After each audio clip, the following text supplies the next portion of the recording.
വീണ്ടും വാർത്തകളിലേക്കാണ്. വിഴിഞ്ഞത്തിൽ നിന്നും നമ്മൾ നേരെ മംഗളൂരുവിലേക്ക് പോകുന്നു. മംഗളൂരുവിൽ വീണ്ടും ഒരു രാഷ്ട്രീയ കൊലപാതകം ഉണ്ടായിരിക്കുകയാണ്. ബജ്രംഗ് ദൾ നേതാവ് സുഹാസ് ഷെട്ടിയെ വെട്ടിക്കൊന്നു. സുഹാസ് ആക്രമിക്കപ്പെട്ടത് മംഗളൂരു ബാജ്പേയി കിന്നിപ്പടവു എന്ന സ്ഥലത്ത് വെച്ചാണ്. സുറത്കൽ ഫാസിൽ കൊലക്കേസിലെ പ്രധാന പ്രതിയാണ് സുഹാസ് ഷെട്ടി.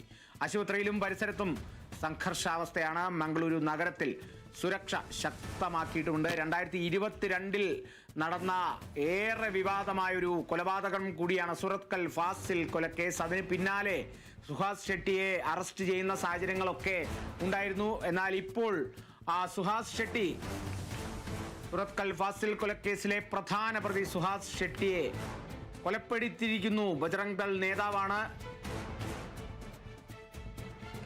ഈ രീതിയിൽ വിവാദം സൃഷ്ടിച്ച ഒരു സംഭവം കൂടിയായിരുന്നു സുറത്കൽ ഫാസിൽ.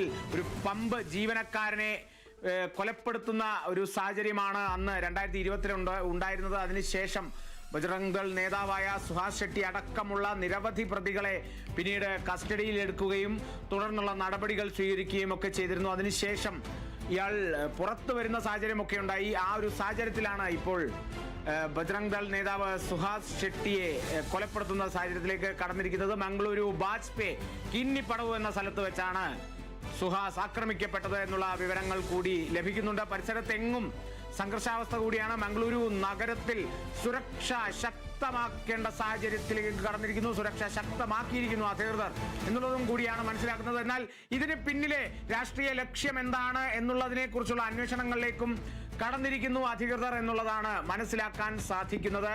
മുൻ കൊലക്കേസ് പ്രതിയായതുകൊണ്ടും നിരവധി തരത്തിൽ ഭീഷണികൾ ഉയർന്നു വരുന്ന സാഹചര്യം എന്തായാലും ഉണ്ടാകും എന്നുള്ള നിഗമനങ്ങൾ കൂടി അന്വേഷണ അധികൃതർക്ക് ഉണ്ട് എന്നുള്ളതാണ് വ്യക്തമാകുന്നത്.